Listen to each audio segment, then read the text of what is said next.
अगर परिचय बनाना हो तो अपने से बना लो, और कोई परिचय संभव नहीं है। दूसरे से परिचय हो ही नहीं सकता। एक ही परिचय संभव है, अपने से, क्योंकि दूसरे के भीतर तुम जाओगे कैसे? और अभी तो तुम अपने भीतर भी नहीं गए, अभी तो तुमने भीतर जाने की कला भी नहीं सीखी, अभी तो तुम अपने भी अंतरतम की सीढ़ियां नहीं उतरे, अभी तो तुमने अपने कुएं में ही नहीं झांका, अपने ही जल स्रोत में नहीं डूबे, तुमने अपने ही केंद्र को नहीं खोजा, तो दूसरे को तो तुम देखोगे कैसे? दूसरे को तुम उतना ही देख पाओगे जितना तुम अपने को देखते हो। अगर तुमने माना कि तुम शरीर हो तो दूसरे तुम्हें शरीर से ज्यादा नहीं मालूम पड़ेंगे। अगर तुमने माना कि तुम मन हो तो दूसरे तुम्हें मन से ज्यादा नहीं मालूम पड़ेंगे। यदि तुमने कभी जाना कि तुम आत्मा हो तो ही तुम्हें दूसरे में भी आत्मा की किरण का आभास होगा। हम दूसरे में उतना ही देख सकते हैं, उसी सीमा तक जितना हमने स्वयं में देख लिया। हम दूसरे की किताब तभी पढ़ सकते हैं जब हमने अपनी किताब पढ़ ली। कम से कम भीतर की वर्णमाला तो पढ़ो, भीतर के शास्त्र से तो परिचित हो, तो ही तुम दूसरे से भी शायद परिचित हो जाओ। और मजा ऐसा है कि जिसने अपने को जाना उसने पाया कि दूसरा है ही नहीं। अपने को जानते ही पता चला कि बस एक है, वही बहुत रूपों में प्रकट हुआ है। जिसने अपने को पहचाना उसे पता चला परिधि हमारी अलग अलग, केंद्र हमारा एक है। जैसे हम भीतर जाते हैं वैसे ही हम एक होने लगते, जैसे हम बाहर की तरफ आते हैं वैसे ही अनेक होने लगते। अनेक का अर्थ है बाहर की यात्रा, एक का अर्थ है अंतर यात्रा। तो जो दूसरे को जानने की चेष्टा करेगा, दूसरे से परिचित होना चाहेगा।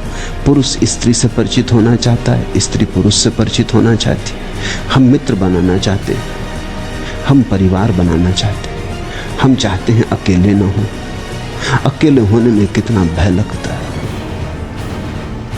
कैसी कठिनाई हो जाती हैं वे घड़ियां जब हम अकेले होते, कैसी कठिन और दूभर, झेलना मुश्किल। क्षण क्षण ऐसे कटता जैसे वर्ष कटते हो, समय बड़ा लंबा हो जाता, संताप बहुत सघन हो जाता, समय बहुत लंबा हो जाता। तो हम दूसरे से परिचय बनाना चाहते हैं ताकि ये अकेलापन मिटे। हम दूसरे से परिवार बनाना चाहते हैं ताकि ये अजनबीपन मिटे। किसी तरह टूटे ये अजनबीपन, लगे कि ये हमारा घर है। सांसारिक व्यक्ति मैं उसी को कहता हूं जो इस संसार में अपना घर बना रहा है। हमारा शब्द बड़ा प्यारा है, हम सांसारिक को ग्रस्त कहते हैं, लेकिन तुमने उसका ऊपरी अर्थ ही सुना है। तुमने इतना ही जाना है जो घर में रहता है वो सन्यासी, वो संसारी है। नहीं, घर में तो सन्यासी भी रहते, छप्पर तो उन्हें भी चाहिए पड़ेगा। उस घर को चाहे आश्रम कहो, चाहे उस घर को मंदिर कहो, चाहे स्थानक कहो, मस्जिद कहो, इससे कुछ फर्क पड़ता नहीं। घर तो उन्हें भी चाहिए होगा। नहीं, घर का भेद नहीं है, भेद कहीं गहरे में होगा।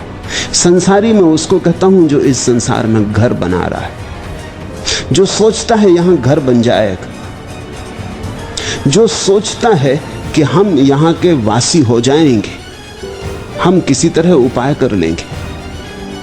और सन्यासी वही है जिससे ये बात समझ में आ गई, यहां घर बनता ही नहीं। जैसे 2 और 2 5 नहीं होते, ऐसे उसे बात समझ में आ गई कि यहां घर बनता ही नहीं। तुम बनाओ, गिर गिर जाता है। यहां जितने घर बनाओ सभी ताश के पत्तों के घर सिद्ध होते।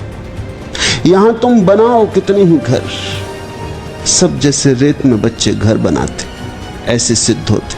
हवा का झोंका आया नहीं कि गए, ऐसे मौत का झोंका आता है, सब विसर्जित हो जाता है। यहां घर कोई बना नहीं पाया। जिस दिन तुम्हें यह दिखाई पड़ जाता है कि यहां कोई घर बना नहीं पाया, घर बनना इस जगत के नियम में ही नहीं है, उसी दिन तुम्हारे जीवन में सन्यास का पदार्पण होता। उसी दिन तुम्हारे जीवन में उस दूसरे किनारे की गहन अभिप्सा जागती, एक पुकार उठती, एक अहिर्निश खिंचाव। एक चुनौती, तुम चल पड़ते एक नई यात्रा पर। जब तुम संसार से परिचित होने का ख्याल छोड़ देते हो, तभी परमात्मा से परिचित होने का उपाय शुरू होता है। जब तुम ये भूल ही जाते हो कि दूसरा अपना हो सकता है, तब तुम अपने भीतर उतरने लगते, क्योंकि अब और कोई जगह ना रही जहां घर बनाए। बाहर कोई स्थान नहीं, भीतर ही जाना होगा। अष्टावक्र के ये सूत्र उस अंतर यात्रा के बड़े गहरे पड़ाव स्थल हैं। एक एक सूत्र को खूब ध्यान से समझना। ये बातें ऐसी नहीं कि तुम बस सुन लो, कि बस ऐसे ही सुन लो। ये बातें ऐसी हैं कि गुनोगे तो ही सुना। ये बातें ऐसी हैं कि ध्यान में उतरेंगी, अकेले कान में नहीं, तो ही पहुंचेंगी तुम तक। तो बहुत मौन से, बहुत ध्यान से। इन बातों में कुछ मनोरंजन नहीं। ये बातें तो उन्हीं के लिए हैं जो जान गए कि मनोरंजन मूढ़ता है। ये बातें तो उनके लिए हैं जो प्रौढ़ हो गए, जिनका बचपनापन गया, अब जो घर नहीं बनाते, अब जो खेल खिलौने नहीं सजाते, अब जो गुड्डा गुड्डियों के विवाह नहीं रचते, अब जिन्हें एक बात की जाग आ गई है कि कुछ करना है, कुछ ऐसा आत्यंतिक कि अपने से परिचय हो जाए। अपने से परिचय हो तो चिंता मिटे, अपने से परिचय हो तो दूसरा किनारा मिले, अपने से परिचय हो तो सबसे परिचय होने का द्वार खुल जाए। जैसे ही कोई व्यक्ति अंतरतम की गहराई में डूबता है, एक दूसरे ही लोक का उदय होता है। ऐसे लोक का जहां तुम अपनी नाव बांध सकते हो, एक ऐसा किनारा जो तुम्हारा है।